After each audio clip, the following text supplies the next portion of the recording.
অপরদিকে দেশের উত্তর পূর্বে রয়েছে বিস্তীর্ণ জলবায়ু পরিবর্তনের অভিঘাত সবচেয়ে বেশি হাওর বাওর থেকে শুরু করে বন ও উপকূলীয় এলাকায়।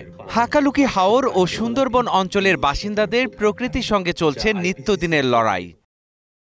তাদের সেই লড়াইয়ে পাশে দাঁড়িয়েছে কেয়ার সহ 8টি বেসরকারি উন্নয়ন সংস্থা। এরই মধ্যে মিলছে নবপল্লব প্রকল্পের সুবিধা। আগে হয়তো কৃষি কাজ চাষ করেছি, কিন্তু এলোমেলো অবস্থায়। এখন আমরা এইখানে নবপল্লবের সাথে জড়িত হয়ে বেড করা, সুন্দরভাবে বেড করা শিখেছি। তারপরে কিভাবে বস্তায় আদা চাষ করে আমরা তো বুঝতামই না, জানতামই না। বস্তায় আদা চাষ করা শিখেছি। এই রাস্তার পাশে জায়গা থাকলে ওইটাতে কিভাবে সবজি করে সেটা শিখেছি। তারপরে মাছ চাষ কিভাবে করে, হাঁস মুরগি পালন করা। নবপল্লবের সাথে জড়িত হয়ে অনেক কিছু শিখেছি। গরুর বিচলি কুচুতে এই পেছনটা গরুটাই খায় না, ওইটা আমরা এখন মালচিং হিসেবে ব্যবহার করছি। খড়কুটা এবং পুকুরের যে কচুরিপনা আছে, বাড়ির যে ক্ষেতের যে আগাছা পরগাছাগুলো আমরা এগুলো মানে মালচিং পদ্ধতিতে আমরা ব্যবহার করছি নষ্ট না করে। কিন্তু আগে আমরা ওটা ওইভাবে ব্যবহার করতাম না, যেখানে সেখানে ময়লা আবর্জনা ফেলতাম, পরিবেশটাও দূষণ হতো। আমার যে পাশে যে মাঠটা, ওই মাঠে হচ্ছে প্রায় 300 বিঘার মতো জমি হবে। তো ওই জমিটাতে হচ্ছে শুধু এক ফসলই হতো, এক ফসলের বেশি কোনো ক্রপস আমরা লাগাতে পারতাম না, কারণ পানি ছিল না। তো ওই খালটা হওয়ার পরে আমাদের পানির একটা সমাধান হলো। এখন তো আমন ধানের মৌসুম চলে, সামনেই হচ্ছে আমরা বোরো ধানের চাষ করব।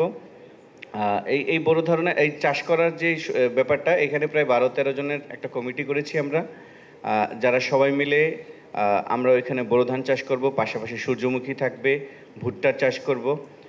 এই যে সম্ভাবনার দ্বারটা উন্মোচন হয়েছে এই নবপল্লব প্রজেক্টের কারণে। আমরা কাজ করছি এই ব্যাপারে। রাজধানীর পানি ভবনের এ অনুষ্ঠানে তুলে ধরা হয় যুক্তরাজ্য সরকারের সহায়তায় পরিচালিত সুন্দরবন অঞ্চলের অভিযোজন প্রকল্পগুলোর সাফল্য। হাকালুকিতেও সে সহায়তা থাকবে বলে জানান আয়োজকরা। Of course, thanks to British High Commission for supporting both RIMES and Novopallab Consortium for this program and the event.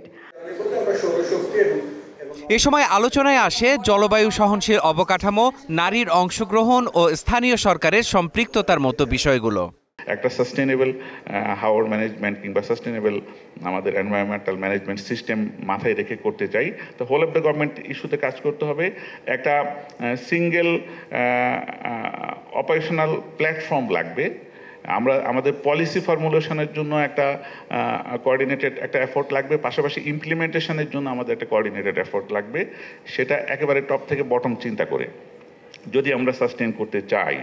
কিছু ওভারল্যাপিং ইস্যুস রয়েছে, ওভারল্যাপিং জুরিসডিকশনস রয়েছে সেখানে। আবার দেখা গেল যে আমরা যখন কাজ করি তখন আসলে আমরা অনেক কিছুই কনসিডারেশনে নেই না, জাস্ট আমার অবজেক্টিভটাকে ফুলফিল করার জন্য আমরা কাজ করি। আবার অনেক জায়গায় ওভারল্যাপিং রয়েছে, এগুলোকে আমরা আইডেন্টিফাই করতে হবে এবং এগুলোকে সলভ করতে হবে। এই ভবনটা দেখতে খুব সুন্দর। এসব উদ্যোগের প্রশংসা করে পরিবেশ উপদেষ্টা জানান, এগুলো শুধু প্রকল্প নয়, জনমানুষের আগামী নিরাপত্তার পথে দীর্ঘমেয়াদী বিনিয়োগ। তো কেয়ার বাংলাদেশ এবং তার সাথে যে সমস্ত এনজিওরা কাজ করছেন এবং ইউকে হাই কমিশনকে আমরা আবারও ধন্যবাদ জানাই for supporting this much needed project.